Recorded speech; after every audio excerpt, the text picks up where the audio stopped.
All right. Welcome back to WagerTalk TV. Kelly Stewart here with Brian Leonard and Teddy Covers. I'm excited for this one. This is going to be a fun Sunday afternoon game with arguably one of the best teams in the NFL, the Kansas City Chiefs. At least they sure looked that way on Thursday night. Woo! Did the Chargers get lucky to sneak out of Cincinnati with a W and a push for their backers last week? Chiefs now an 8.5-point favorite, total of 48. First of all, I want to look at this and say I think everybody in the world is going to have the Chiefs on a teaser this week. I think this one's going to go nothing but up. So if you like the Chargers, maybe hang out and wait. Teddy, your thoughts on this Sunday afternoon matchup? And it's definitely important to note that Kansas City does fall into the positive expectation teaser category. You can always go back and look at some of the betting 101 videos that Kelly and I have done over the years and take a look at proper teaser strategy. But anytime you're getting a favorite and you can tease them from more than a touchdown down to less than a field goal, it makes a lot of sense to include KC on your teasers this week. That said, let me make this clear. I'm not betting this game. Kansas City's the best team in the NFL, are right there with Baltimore. They have been, and the markets have not caught up with the Chiefs. That's why they've covered 9/10 in a row, depending on what lines you've gotten on Kansas City. That team is a juggernaut. I have no interest in stepping in front of the best team in the NFL early in the season. And if you're talking about early season NFL betting strategies, I want to be betting on good teams and betting against bad teams. The markets don't always value those teams correctly. And KC, despite their success, has been a consistently undervalued commodity in the betting markets dating back to last November. So I'm not looking to step in front of the Chiefs. All that said, there are things to like about the Chargers in this matchup. Tyrod Taylor's getting ripped because I don't know why he's getting ripped. He was just fine last. I watched that whole game, Chargers and Bengals, and Tyrod Taylor did exactly what they wanted him to do. LA wants to slow this game down. They want to run the football. They want to keep Taylor in safe, efficient throws. That's what he does. He's not a QB who makes mistakes, and that was on display last week.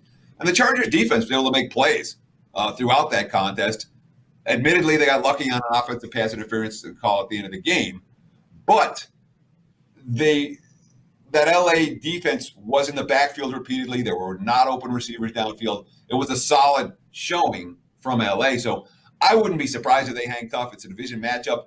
They're well familiar with what Kansas City wants to do, but I'm not in any rush to step in front of this Chiefs team that the markets simply that has been playing better than the markets have priced them at for months, for years.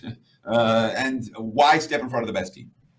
All right, Brian Leonard. Our good friend Ralph Michaels tweeted last week about divisional underdogs, and so far, most of them looked pretty good. We have a sizable divisional underdog at home here. Can I get you to back the Chargers plus 8.5? Yeah, this is a game. It all depends on what the number is. You mentioned the teaser, 8.5 down to 2.5 is a nice teaser, but it is sort of a higher total of 47. Normally, you'd like to do it, and you get a better winning percentage when you do it with lower total gains, which would be less variance. But the thing that concerns me, if you're looking at the Chargers, is you got the extra prep time for Andy Reid. You had that game earlier, and we all know how good Andy Reid is when he has extra prep time. It's a divisional rival. He does very well against divisional rivals. You know, last week, Houston really kept Kansas City from throwing the ball deep, kept everything in front of them, and Kansas City took advantage of it. I think we're going to see the same thing out of the Chargers here. The Chargers got a strong defensive back seven, even though James isn't going to be playing. He may not be playing for the entire year. They're still very strong in the defensive back seven.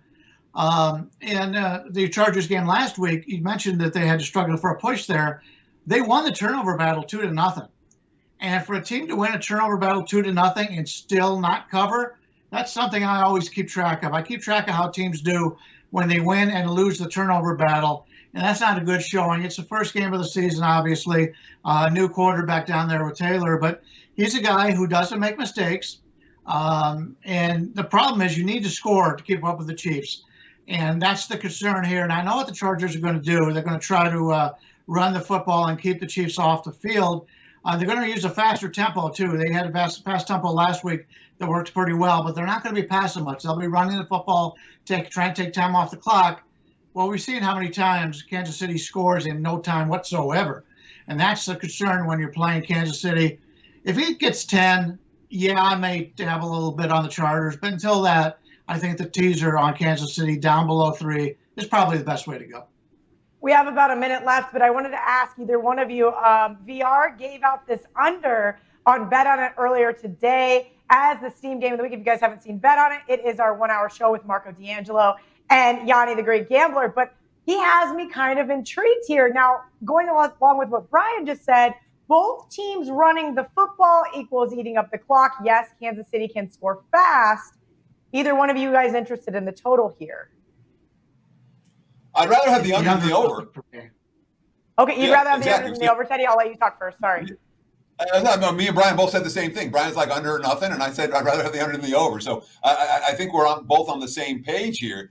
It feels like a game, and the Chargers defense has matched up fairly well against Kansas City in recent meetings, certainly better than most teams match up with the Chiefs. If you're playing Chiefs games under, I'd rather do it against a divisional rival that's good on the defensive side of the football than against a non-conference foe that doesn't see that offense very often.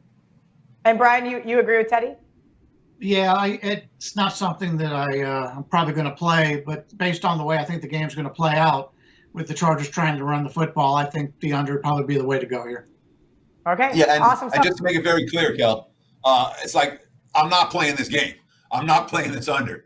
I don't want to step in front of KC, and I don't want to play KC unders. And if they start cashing, we'll talk about it. But right now, early in September, these are not the Chiefs' offense is not something I want to stand in front of. That is a fully functional unit early in the season. Awesome stuff from both guys. We have more Teddy and Brian videos up on our WagerTalk YouTube channel. And if you guys aren't already, please make sure you guys are following them at B Leonard Sports and at Teddy_covers.